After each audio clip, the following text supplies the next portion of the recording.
Kiko Pangilinan, ibinulgar na ang relasyon ni Sharon Cuneta at Gabby Concepcion.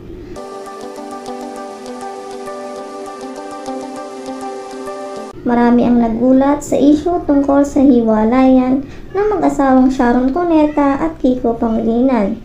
Ayon sa source, kinumpirma umano mismo ni Sharon na may pinagdadaanan ngayon ang pagsasama nila ni Kiko.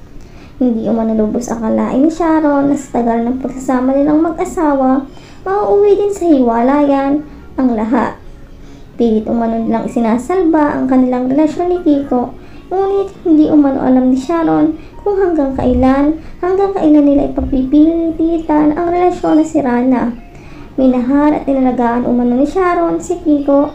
Lahat ng kaya niyang ibigay ay ginawa niya para sa magandang pagsasama nila ni Kiko. Ngunit sadya umanong may hangganan din ang lahat. Panahon na din umano siguro para unahin naman ni Sharon ang sarili niya.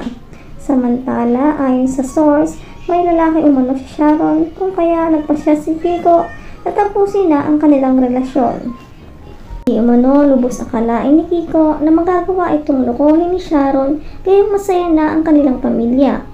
Hindi umano alam ni Kiko kung ano pa ang kulang sa kanya at pinalitan siya ni Sharon sa buhay nito. Ayon pa sa source, ibinulgar umano ni Kiko na may relasyon si Sharon at Gabby. Lahat umano ng atensyon ni Sharon ay inilalaan nito kay Gabby simula na magkaroon ulit sila ng concert nito lang October 27, 2023.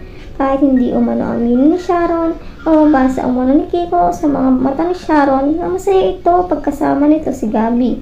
Iba ang saya pag siya ang kasama. Sa mga kilos at galaw umano ni Sharon, basang-basa umano ni Kiko. Handa naman umano magparaya at mapaubaya si Kiko kay Gabby Concepcion. Kung kay Gabby na umano masaya si Sharon, wala umano siyang magagawa pa. Sana umano ay hindi ito pagsisirihan ni Sharon Cuneta.